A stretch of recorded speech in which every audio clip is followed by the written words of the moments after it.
Jesus did not go outside the Jewish territory very often, but today he did. And all of a sudden, a Canaanite woman from the region of Tyre in Sidon approached him and shouted, "Have pity on me, Lord, son of David. My daughter is tormented by a demon." Let's think about this for a moment. Here we have a Canaanite woman approaching a Jewish man, Jesus. And we need to understand that Jews and Canaanites did not get along well at all. Jews despised the Canaanites. They regarded them as pagans, unclean, and a lower class of people. But this woman was not discouraged by that. And somehow she must have heard about the miracles Jesus was performing for the Jewish people and took it upon herself to find him and beg for his mercy. There are certain things that we should acknowledge before we go on. This woman had great faith, hope, and love. First, she had faith. She showed her faith by calling Jesus Lord and Son of David. When she came to Jesus, she paid him homage. And during the entire dialogue with him, she kept calling him Lord. And at the end, Jesus reaffirms her by saying, "Great is your faith." She also had hope. She was desperate, and she saw in Jesus the answer to her prayers, and she was not about to give up on him. And finally, she had love. It took a lot of determination and courage because of her grace to approach Jesus, knowing how she would be regarded in the eyes of the Jews. But she took that risk. Why? Because of her love and concern for her daughter. The mother saw that her daughter was possessed by a demon. And you know, in those days, many illnesses were considered as possession by a demon. She was begging for Jesus' mercy and would do anything for her child, and we don't dare mess with that. So here we have this wonderful woman, full of faith, hope, and love, yet despised by the Jewish people simply because of her race. And the hard part to understand at first glance is that in spite of her qualities, Jesus seemed to ignore her as if she did not exist. But the more he ignored her, the more he kept shouting, "Lord, Son of David, have pity on me." Now, by this time, the disciples were really getting annoyed, and they asked Jesus to please grant her wish. Did they do this out of compassion for her? No. For them, she was a nuisance. Then in response, Jesus surprisingly tells her, "It is not right to take the food of the children and throw it to the dogs." And even in today's standard, this is an insult, a major put down. But sometimes the tone and the look in which things are said can make a huge difference. For example, I can affectionately say to a friend with a smile on my face, "Hey, you old dog," and it will be taken as an endearing comment.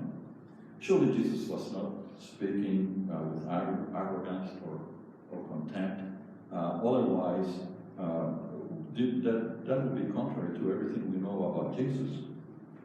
Everything that he said and in the tone that he said it was to teach them and us a lesson.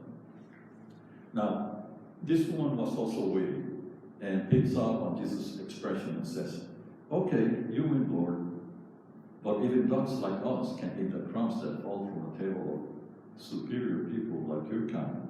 Maybe a little sarcasm here. Jesus was completely won by her faith, her confidence, and her wit, and grants her request. The woman's daughter was healed at that moment. Jesus never looked at her as low class, but as a woman in distress and as an opportunity to teach a lesson to those around him.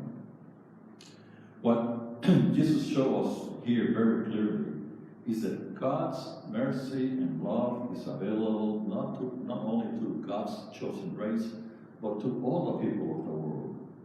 Although salvation came from the Jews, Jesus was a Jew, salvation did not belong only to the Jews. Salvation through Jesus Christ came to the whole world. And this is affirmed by Isaiah in the first reading. The Lord says, "The foreigners who have attached themselves to the Lord loving him and his name, and becoming his servants. All who keep the Sabbath and cling to my covenant, these I will bring to my holy mountain. And the second reading brings up the same point, that salvation is for everyone. Paul preached to the Jews first, but if they rejected the gospel of Christ, he would preach to the Gentiles. In fact, many Jews were so inspired by the faith of the converted Gentiles that they took a second look and opened themselves to the Christian faith. Okay, what does all this mean to us? Well, we are creatures of the one God. In his eyes, we are all the same. He knew each one of us by name before we were formed in our mother's womb. Sound familiar? Check out Jeremiah 1:5. But as wonderful and logical as this may seem, there are many out there who do not recognize the equality of the people before God. There are people who think that they are more blessed by the Lord because of their wealth, implying that those who are poor are a lesser part of God's creation. Just as Jews today, in today's gospel, felt superior to the Canaanites, the Aryan race feels superior to the Jews and many other races. Look at what happened in Charlottesville several years ago. This irrational hatred, it makes no sense.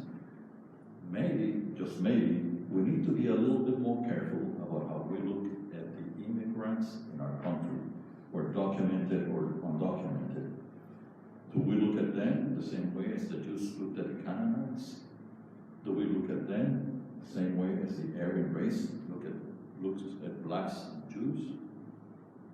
And to add insult to injury, there's a bigotry among religions. For example, radical Islamics who believe that they are serving God by murdering innocent people, including children, simply because they are Christians.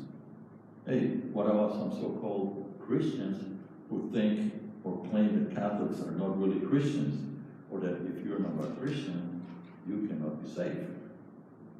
The point is that the love and mercy of God is much greater and impartial than we can ever comprehend. It was the disciples that decided that Jesus should not bother with that woman. However, Jesus saw the faith within her. Jesus sees all that is good in our hearts. He sees your faith, my faith. He loves us more than we can love each other. Jesus will never exclude anyone, and I mean anyone, the good and bad alike, from the love and mercy that God has for us.